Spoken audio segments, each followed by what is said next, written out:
Hello friends, welcome to TNPSC Studygram channel. இந்த வீடியோவில் general science யூனிட்டில் இருக்கிற பவர் ஆஃப் ரீசனிங் அந்த டாபிக் பற்றி பார்க்கலாம்.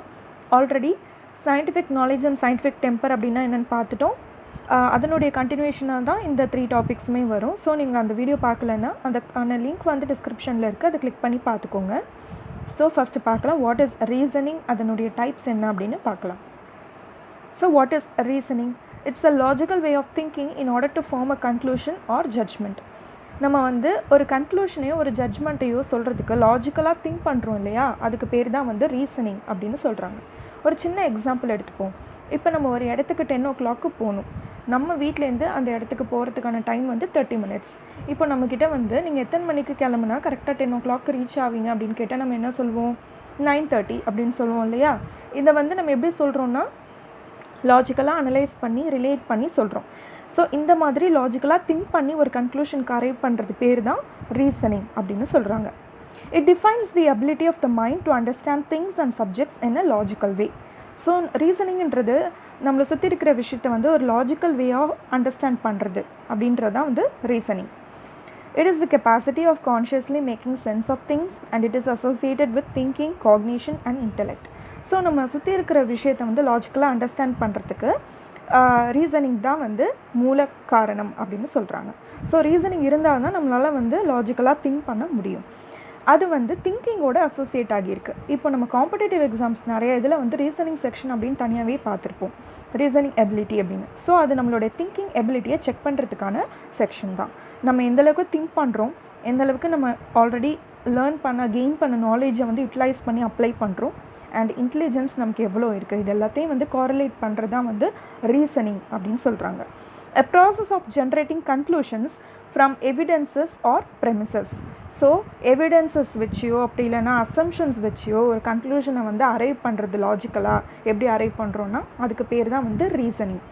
And drawing inferences from known or assumed facts. நம்ம சுற்றி இருக்கிற நிகழ்வுகள்லேருந்து இன்ஃபரன்சஸ் எடுத்து அதை வந்து ஒருங்கிணைத்து அதில் வந்து லாஜிக்கலாக நம்ம வந்து அப்ளை பண்ணி கான்செப்ட் அப்ளை பண்ணி கன்க்ளூஷன் வரும் இல்லையா, அதுதான் ரீசனிங். ஸோ ரீசனிங் அப்படின்னா ஜென்ரலாக என்னென்னா logical way of thinking. So இந்த ரீசனிங்கில் நம்ம என்னென்ன ஃபேக்டர்ஸ் வச்சு ரீசனிங் பண்ணி கன்க்ளூஷன் அரைவ் பண்ணுறோன்றதை வச்சு ரீசனிங்கை ஜென்ரலாக 3 டைப்ஸாக கிளாஸிஃபை பண்ணுறாங்க. அப்படின்னா என்னென்னு பார்ப்போம். இப்போ இந்த டயக்ராம்லேயே பார்த்தீங்கன்னா திங்கிங் கேப் அப்படின்னு இருக்குது இல்லையா. ஜென்ரலாக நமக்கு வந்து ரொம்ப ஏதாவது ஒரு கான்செப்ட் வந்து கன்ஃபியூசிங்காக இருக்குது அப்படின்னா இந்த ஃப்ரேஸ் யூஸ் பண்ணுவாங்க, put your thinking cap on அப்படின்னு சொல்லுவாங்க. அதாவது யோசிங்க, லாஜிக்கலாக யோசித்து கன்க்ளூஷனை அரைவ் பண்ணுங்கள். ஸோ இதுதான் வந்து ஜென்ரலாக ரீசனிங் அப்படின்றது. ஸோ ரீசனிங் வந்து ஜென்ரலாக 3 டைப்ஸாக கிளாஸிஃபை பண்ணுறாங்க. என்னென்ன அப்படின்னு பார்த்தீங்கன்னா deductive reasoning, deductive reasoning, inductive reasoning and abductive reasoning. So இதெல்லாம் என்ன அப்படின்னு சொல்லிட்டு எக்ஸாம்பிள்ஸோடு பார்த்தோன்னா நமக்கு ஈஸியாக புரிஞ்சிடும். ஃபர்ஸ்ட் ஒன் டிடக்டிவ் ரீசனிங் அப்படின்னா ரொம்ப ஷார்ட்டாக சொல்லணுன்னா நம்மக்கிட்ட வந்து ஆல்ரெடி ஸ்டேட்மெண்ட்ஸ் வந்து இருக்கும் கையில். அந்த ஸ்டேட்மெண்ட்ஸை வந்து நம்ம ஸ்டடி பண்ணி அதை பேஸ் பண்ணி நம்ம ஒரு கன்க்ளூஷனை அரைவ் பண்ணுவோம். அது பேர் தான் வந்து டிடக்டிவ் ரீசனிங். அதாவது ஜென்ரலாக ஒரு ப்ராடான கிளாஸிஃபிகேஷன் ஒன்று இருக்கும், அதுக்கப்புறம் அதுக்கு ரெலவெண்ட்டான ஸ்பெசிஃபிக்கான ஒரு கிளாஸிஃபிகேஷன் இருக்கும். இது ரெண்டுத்தையும் ஜாயின் பண்ணி நம்ம ஒரு கன்க்ளூஷனுக்கு வருவோம். அதுதான் டிடக்டிவ் ரீசனிங். பாருங்கள், deduction is a form of reasoning in which a conclusion follows necessarily from the stated premises. Already இருக்கிற அசம்ஷன்ஸை ஃபாலோ பண்ணி வர்ற கன்க்ளூஷன் தான் வந்து டிடக்டிவ் ரீசனிங் அப்படின்னு சொல்கிறாங்க. A deduction is also the conclusion reached by a deductive reasoning process. One classic example of deductive reasoning is that found in syllogisms like the following. சில்லோஜிசம்லாம் நம்ம solve பண்ணியிருப்போம் இல்லையா, அதில் வந்து பாருங்கள் 2 ஸ்டேட்மெண்ட்ஸ் கொடுத்துருவாங்க. இதை வச்சு நீங்கள் என்ன கன்க்ளூட் பண்ணுறீங்கன்னு நம்மளை கேட்பாங்கல்ல, அந்த மாதிரி இல்லை 2 ஸ்டேட்மெண்ட்ஸ் இருக்குது பாருங்கள். All numbers are useful. இது வந்து ஜென்ரலைஸ்டான ஒரு பொதுவான ஒரு கருத்து. எந்த நம்பர்னு நமக்கு ஸ்பெசிஃபிக்காக சொல்லாமல் என்ன சொல்கிறாங்க, எல்லா நம்பர்ஸுமே வந்து பயனுள்ள நம்பர்ஸ் தான் அப்படின்னு சொல்கிறாங்க. அது வந்து மேஜர் ப்ரெமிஸாக எடுத்துக்கிறோம், அதாவது மேஜர் அசம்ஷன் ஒரு ஸ்டேட்மெண்ட்டாக எடுத்துக்கிறோம். செகண்ட் ஒன் வந்து பார்த்திங்கன்னா 5 இஸ் அ நம்பர். இது வந்து ஸ்பெசிஃபிக்காக 5 வந்து ஒரு நம்பர் அப்படின்றது மட்டும்தான் நமக்கு சொல்கிறாங்க. அது யூஸ்ஃபுல்லாக இல்லையான்னு நமக்கு தெரியாது. நம்ம அந்த 2 ஸ்டேட்மெண்ட்டையும் கோரிலேட் பண்ணும்போது நமக்கு என்ன கிடைக்குது அப்படின்னா 5 இஸ் யூஸ்ஃபுல் அப்படின்னு நம்ம ஒரு கன்க்ளூஷனுக்கு வரோம் இல்லையா. 5 ஒரு நம்பர், ஸோ 5 இஸ் யூஸ்ஃபுல் அப்படின்ற ஒரு கன்க்ளூஷனுக்கு நம்ம வரும். இது பேர் தான் வந்து டிடக்டிவ் ரீசனிங். இப்போ இதில் என்ன பார்த்தீங்கன்னா, நமக்கு கொடுத்துருக்க 2 ப்ரெமிசஸ் இருக்கு இல்லையா, அந்த 2 ப்ரெமிசஸும் ட்ரூவாக இருந்ததுன்னா கன்க்ளூஷன் வந்து ஃபால்ஸாக போகிறதுக்கான வாய்ப்பு இல்லை. ஸோ அந்த ப்ரெமிசஸ் ட்ரூவாக இருந்தால் கன்க்ளூஷன் ட்ரூவாக இருக்கும், அந்த அசம்ஷன்ஸ் ஃபால்ஸாக இருந்தால் கன்க்ளூஷனும் ஃபால்ஸாக இருக்கும். ஆனால் இதில் நம்ம பார்க்க வேண்டியது அந்த ப்ரெமிசஸை மட்டும் பார்த்து அதை வச்சு டிரைவ் பண்ணுறோம்.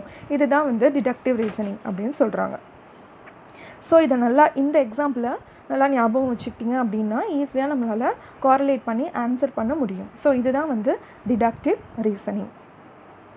நெக்ஸ்ட்டு இப்போ பாருங்கள், ஆல் பேர்ட்ஸ் ஆர் பியூட்டிஃபுல் அப்படின்னு ஒரு ஸ்டேட்மெண்ட் இருக்குது. இது வந்து ஒரு ஜென்ரலைஸ்டு ப்ராடான ஸ்டேட்மெண்ட்.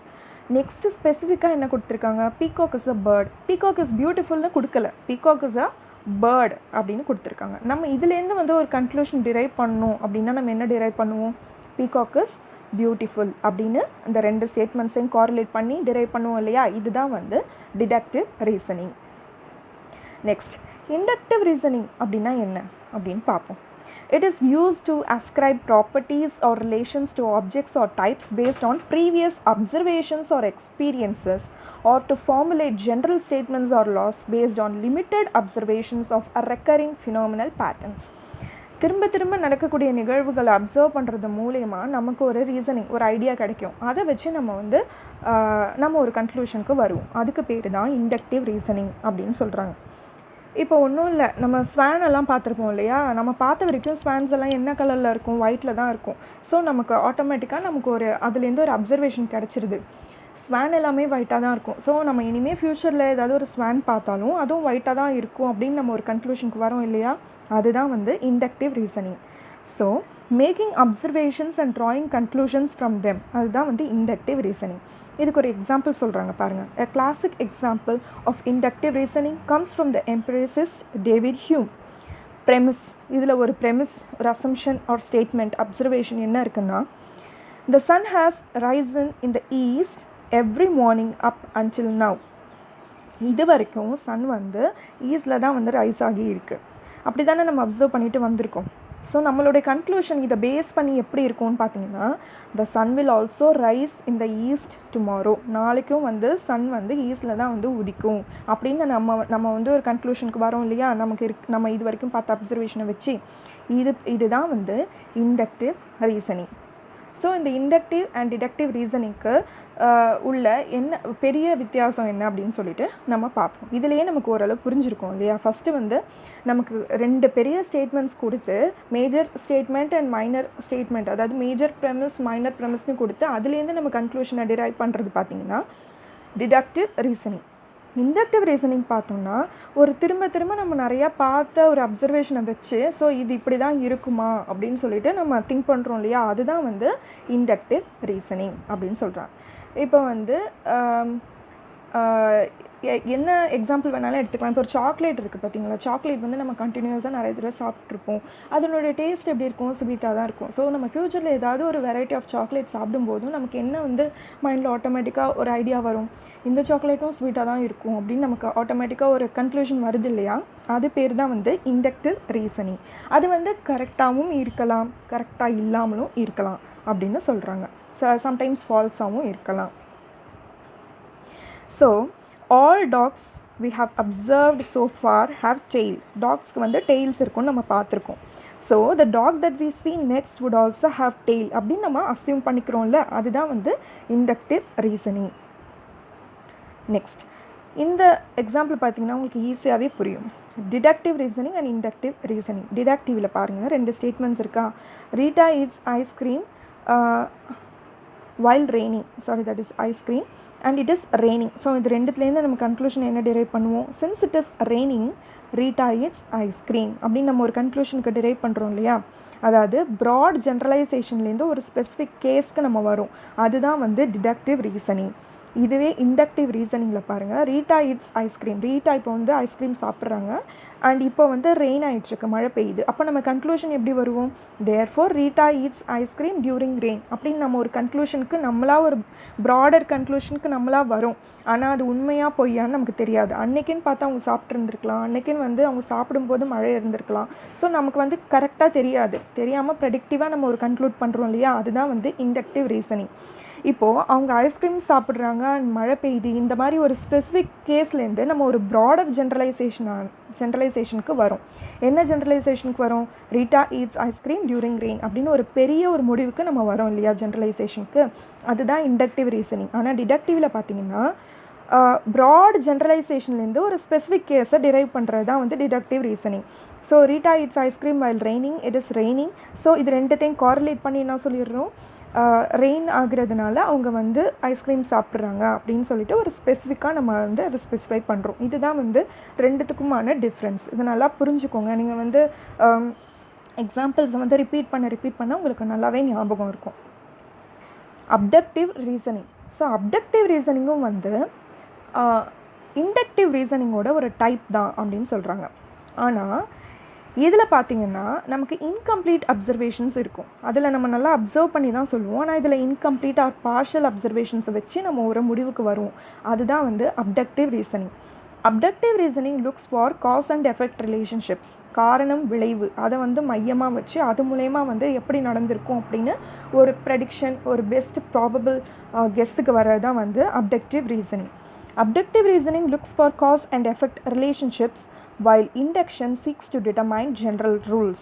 Induction பார்த்திங்கன்னா ஒரு ஜென்ரலைஸ்டு ரூலை ஃபாலோ பண்ணி வருது. ஆனால் அப்டக்டிவ் ரீசனிங் இதனால் நடந்திருக்குமோ, இதனால் இந்த விளைவு ஏற்பட்டிருக்குமோ அப்படின்னு சொல்லிட்டு அது மூலமா ஒரு கெஸ் கொடுக்கறது தான் அப்டக்டிவ் ரீசனிங்.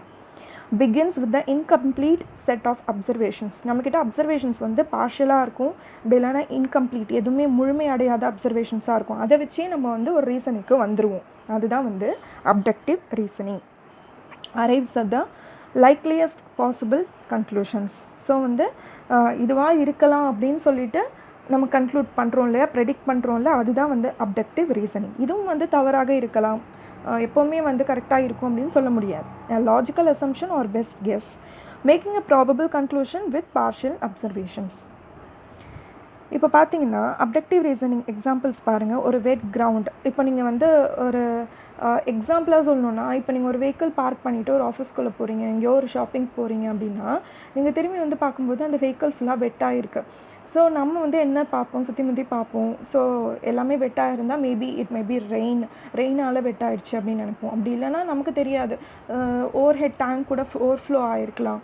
ஸோ நமக்கு வந்து அதன் மூலயமா கூட இது வெட்டாக இருக்கலாம். ஸோ நம்ம வந்து கரெக்டான ஒரு அசம்ஷனுக்கு இதெல்லாம் வச்சு நம்ம பார்க்காத அப்சர்வேஷன்ஸ் வச்சு நம்மளே ஒரு முடிவுக்கு வரோம் இல்லையா, அதுதான் வந்து அப்டக்டிவ் ரீசனிங். ஸோ இப்போ வந்து இண்டக்டிவ் ரீசனிங்கில் பார்த்தீங்கன்னா நீங்கள் மழையை பார்த்துருக்கலாம், அந்த அப்சர்வேஷன் பண்ணியிருந்தீங்கன்னா கன்ஃபார்மாக நீங்கள் என்ன சொல்வீங்க, ஓரளவுக்கு ஸோ மழையால் தான் அது நனைஞ்சிருக்கு அப்படின்னு ஒரு முடிவுக்கு வருவீங்க. அதுதான் inductive reasoning. So abductive reasoning அப்படின்னா நீங்கள் அப்சர்வேஷன் பண்ணாமலே வந்து இது நடந்திருக்கலாம் அப்படின்னு ஒரு பெஸ்ட் கெஸ் அது மூலயமா நீங்கள் கொடுக்குறது தான். ஒரு டயக்னோசிஸ், மெடிக்கல் டயக்னோசிஸ் பார்த்தீங்கன்னா உங்களுக்கு ஏதோ கொஞ்சம் சிம்டம்ஸ் இருக்குது அப்படின்னா நம்ம என்ன பண்ணுவோம், டாக்டர்கிட்ட போவோம். அவங்க வந்து பெஸ்ட் கெஸ், அவங்க வந்து நம்மளை வந்து நிறையா கொஷின்ஸ் கேட்டு இதுவாக இருக்கலாம் அப்படின்னு சொல்லிட்டு அவங்க பெஸ்ட் கெஸ் பண்ணி நமக்கு சொல்கிறாங்க இல்லையா, அதுதான் வந்து அப்டக்டிவ் ரீசனிங். இது வந்து நம்ம அன்றாட வாழ்க்கையில் நடக்கிற எல்லா விஷயத்தோடையும் ரிலேட் ஆனது அப்டக்டிவ் ரீசனிங். ஏன்னா நம்ம எல்லாத்தையுமே வந்து அப்சர்வ் பண்ணிகிட்டே இருக்க மாட்டோம், நம்ம ஒரு கெஸ் வச்சு இப்படி தான் நடந்திருக்கும் அப்படின்னு சொல்கிறோம் இல்லையா, அதுதான் வந்து அப்டக்டிவ் ரீசனிங் அப்படின்னு சொல்கிறாங்க. ஸோ இதனுடைய கன்க்ளூஷன்ஸ் பார்த்தீங்கன்னா ப்ராபபிளாக இருக்கும். ஃபார் எக்ஸாம்பிள் ஒரு ப்ராடக்ட் இருக்குது, அந்த ப்ராடக்ட்டோட சேல்ஸ் வந்து திடீர்னு டவுன் ஆகிடுச்சு அப்படின்னு நமக்கு தெரியுது. எதனால் டவுன் ஆகிடுச்சு அப்படின்னு தெரியாது. ஸோ நம்ம என்னெல்லாம் யோசிக்க ஆரம்பிப்போம், பாசிபிலிட்டிஸ் என்னென்னலாம் இருக்கும் அப்படின்னு யோசித்தோம்னா, ஒருவேளை அந்த ப்ராடக்ட்டோட ப்ரைஸ் வந்து இன்க்ரீஸ் ஆகிடுச்சா அந்த மாதிரி யோசிப்போம். நமக்கு தெரியாது, ஒரு வேளை அந்த ப்ராடக்ட்டோட ப்ரொடக்ஷன் கூட கம்மியாக இருந்திருக்கலாம், அதனால் சேல்ஸ் வந்து கம்மியாக இருந்திருக்கலாம். ஸோ என்ன மாதிரியான ரீசன்ஸ் ப்ராபபிளாக இருக்கும் அப்படின்னு நம்ம ஒரு பெஸ்ட் கெஸ் கொடுக்குறோம் இல்லையா, அதுதான் வந்து அப்ஜெக்டிவ் ரீசனிங். ஸோ நம்ம திங்க் பண்ணி இதுவாக இருக்குமா அதுவாக இருக்குமா அப்படின்னு நம்மளால் முடிஞ்ச அளவுக்கு பெஸ்ட்டாக அதுலேருந்து டிரைவ் பண்ணுறோம்ல, அதுதான் வந்து அப்ஜெக்டிவ் ரீசனிங் அப்படின்னு சொல்கிறாங்க. ஸோ ஜென்ரலாக ரீசனிங் லாஜிக்கல் திங்கிங் பண்ணுறதுனால நமக்கு என்ன அட்வான்டேஜஸ், இது வந்து நமக்கு சயின்டிஃபிக் ஸ்டடிலையும் நம்ம வந்து இந்த ரீசனிங் எல்லாம் நம்ம வந்து யூஸ் பண்ணிக்கிறோம். சயின்டிஸ்ட் எல்லாம் இந்த மாதிரி ரீசனிங் மெத்தடாலஜிஸ் யூஸ் பண்ணி தான் ப்ரெடிக்ட் பண்ணி ஃப்யூச்சரில் இந்த மாதிரி இருக்கலாம் அப்படின்னு சொல்லிட்டு அவங்க கெஸ்ஸஸ், ஹைப்போதசிஸ்லாம் அவங்க பண்ணுறாங்க. இப்போ வந்து பிளானட்ஸ் வந்து ஜென்ரலாக எலிப்டிக்கல் ஆர்பிட்டில் சுற்றும் அப்படின்னு பார்த்துருக்கோம். இப்போ ஒரு புதுசாக ஒரு பிளானட் கண்டுபிடிச்சாலும் நமக்கு ஒரு திங்கிங் ஜென்ரல் ஐடியா என்ன வரும், அதுவும் வந்து எலிப்டிக்கல் ஆர்பிட்டில் தான் சுற்றும் அப்படின்னு சொல்லிட்டு நமக்கு ஒரு ஐடியா வரும் இல்லையா. அதெல்லாம் வந்து ரீசனிங், இதெல்லாம் வச்சு தான் வந்து சயின்டிஃபிக் ஸ்டடிலையும் அவங்க யூஸ் பண்ணிக்கிறாங்க அப்படின்னு சொல்கிறாங்க. இது வந்து ஒரு பர்டிகுலர் ஃபீல்ட் ஆஃப் ஸ்டடி அப்படின்னு கிடையாது, எல்லா விஷயத்துலையுமே வந்து ரீசனிங் அப்படின்றது வந்து அப்ளை ஆகும். It strengthens our ability to draw conclusions in a logical and better way. It helps us to solve problems using critical thinking. So நல்ல ஒரு திங்கிங் வந்து என்ஹான்ஸ் பண்ணி அது மூலயமா நம்மளை வந்து ப்ராப்ளம் சால்விங் பண்ண வைக்கும். அதுதான் வந்து ரீசனிங்கோட அட்வான்டேஜஸ். அண்ட் நம்ம கன்க்ளூஷன்ஸ் வந்து லாஜிக்காக நம்ம வந்து டிரைவ் பண்ணும்போது நம்ம மோரலஸ் வந்து கரெக்டான கன்க்ளூஷன்ஸ்க்கு வருவோம். அதுதான் வந்து ரீசனிங்கோட advantages. Makes us to arrive at conclusions by understanding things. ஒரு புரிதலோடு நமக்கு வந்து கன்க்ளூஷன் ட்ரா பண்ண வைக்கும் ரீசனிங் இருந்ததுன்னா. லாஜிக்கலாக திங்க் பண்ணி நம்ம வந்து ஆன்சர் பண்ணுறோம். சில பேர்லாம் பேசும்போது நம்ம சொல்லுவோம்ல லாஜிக்கே இல்லாமல் பேசுகிறாங்க அப்படின்னா, அதாவது அதை சம்மந்தப்படுத்தி அதுக்கு கரெக்டாக நம்ம வந்து பேசுகிறது செய்கிறது எல்லாமே வந்து லாஜிக்கல் வே. அதுதான் வந்து லாஜிக்கல் திங்கிங் அண்ட் அதுதான் வந்து ரீசனிங் அப்படின்னு சொல்கிறோம். And it enhances the thinking process. So இவ்வளோ தான் ஃப்ரெண்ட்ஸ் இந்த power of reasoning topic. And இதை வந்து நம்ம நல்லா புரிஞ்சுக்கிட்டு டிஃப்ரென்ஷியேட் பண்ணி படித்தா தான் நம்மளால் கரெக்டாக அதுக்கான ஆன்சரை கொடுக்க முடியும். Inductive, deductive and abductive. இப்போது 3 ஸ்டேட்மெண்ட்ஸ் கொடுத்துட்டு, ஏதாவது ஒரு ஸ்டேட்மெண்ட் கொடுத்துட்டு இது எந்த டைப் ஆஃப் ரீசனிங்கில் வரும் அப்படின்னு சொல்லிட்டு கேட்டாங்கன்னா, நமக்கு அந்த புரிதல் இருந்தால் தான் நம்மளால் அதை வந்து லாஜிக்காக திங்க் பண்ணி நம்மளால் அதை ஒழுங்காக ரீசனிங் பண்ணி எழுத முடியும். ஓகேங்களா? ஸோ ஓகே, தேங்க்யூ ஃபார் வாட்சிங் and all the best for your preparations. இந்த வீடியோ உங்களுக்கு யூஸ்ஃபுல்லாக இருந்ததுன்னா மறக்காமல் சப்ஸ்கிரைப் பண்ணுங்கள், லைக் பண்ணுங்கள் அண்ட் ஷேர் பண்ணுங்கள். அண்ட் உங்கள் சஜஷன்ஸை கமெண்ட் பண்ணுங்கள். தேங்க்யூ ஃபார் வாட்சிங்.